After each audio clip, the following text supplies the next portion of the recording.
भागलपुर के एक निजी होटल में अन्न जनपद भारत के बैनर तले भागलपुर और हम विषय पर एक अहम परिचर्चा आयोजित की गई। इस चर्चा में जिले के व्यापारी वर्ग के साथ कई समाजसेवी और विशिष्ट जन शामिल हुए। सभी प्रतिभागियों ने शहर की वर्तमान स्थिति पर चिंता जाहिर की।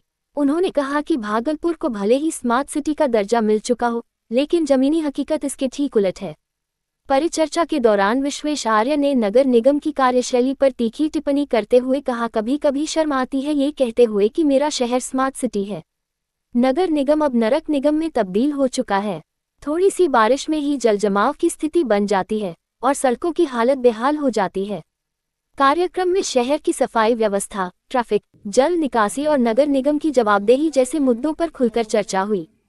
वक्ताओं ने मिलकर भागलपुर को वास्तव में स्मार्ट सिटी बनाने के लिए ठोस पहल और जन जागरूकता की जरूरत बताई। आईवास जिस तरह स्मार्ट सिटी के नाम पे आईवास हो रहा है लोगों के साथ में, अभी 1000 करोड़ रुपया हमारे शहर में आया और जिस तरह से पूरे शहर के हर गली हर चौराहे बदबूदार बना हुआ है, सड़कों पर ताल झूल रहे हैं और सड़कें जहां गड्ढे से उबर कर नहीं आ रहा, जाम जो जाने का नाम नहीं ले रहा, पूरी तरह से त्रहिमाम है। ये हमारे और सरकार के नजर में है, सबके नजर में एसएसटी बनी हुई है। इसके बावजूद लगातार आईवास क्यों? अगर हम सवाल उठाते हैं तो ये जवाब कौन देने वाला है? आजादी के 75 साल बाद जो जश्न पूरा देश मनाने जा रहा है, पूरा राष्ट्र मनाएगा, तो उस जश्न में हम लोग शामिल होंगे।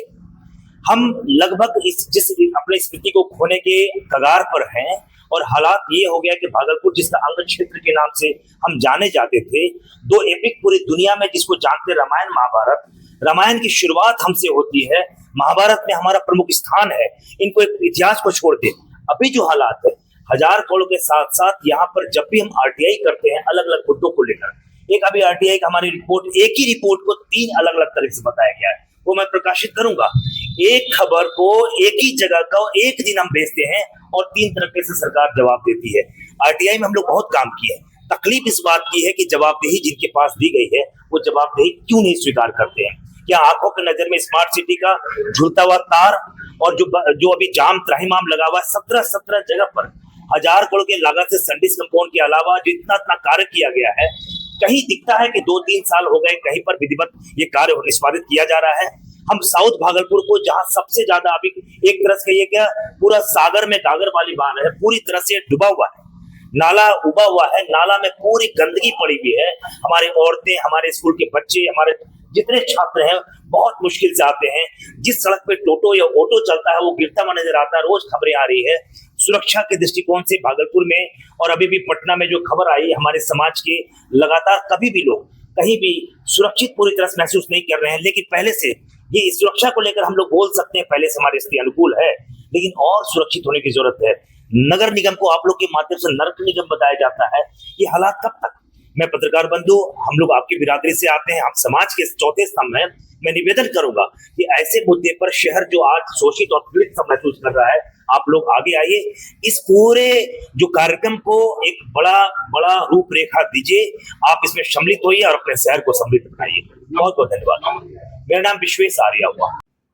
आज जब हिंदुस्तान प्रेस यहाँ आई 2000 में, मैंने बहुत कोशिश की इसके अपर लेवल के लोग भागलपुर आए, हमारा प्रेस बहुत डेवलप हो। मैं हिंदुस्तान में 5 साल रहा, उसके बाद टाइम्स नाउ में मैंने काम किया, जेपी आंदोलन से जुड़ा रहा, चाहा कि भागलपुर में डेवलपमेंट हो। उस समय जो कम्युनिकेशन था आज भी वही है, कोई डेवलपमेंट कम्युनिकेशन के स्तर पर नहीं। हवाई जहाज के लिए हम लोग लड़ते रहे, बाहर के जो इम्पोर्टर्स आना चाहते हैं वो नहीं आए, उसकी वजह से हमारा व्यापार ठप हो गया।